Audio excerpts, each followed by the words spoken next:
నేను కూడా ఒకడిని. కాబట్టి మీ అందరికీ నేను చెప్పేది ఏంటంటే, ఈ సంవత్సరం పండగకి సినిమా పోస్ట్ పోన్ అవ్వలేదండి.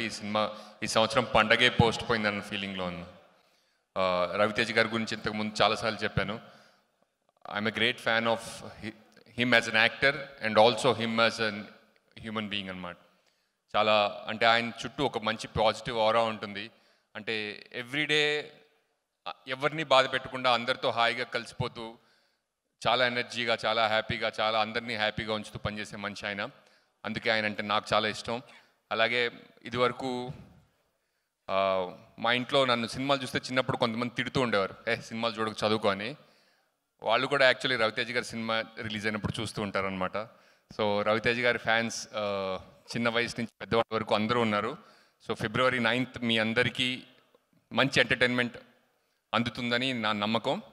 And thank you for this opportunity. Karthik గారు, విశ్వప్రసాద్ గారు, వివేక్ గారు అండ్ నవదీప్, మీతో యాక్ట్ చేయడం ఎప్పుడు చాలా fun.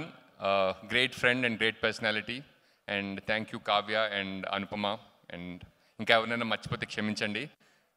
And I wish the team all the best. Manibabu గారు, మీరు నన్ను డబ్బింగ్ ఎన్నిసార్లు పిలిచారో తెలుసా? ఇక్కడ చెప్పనులేండి.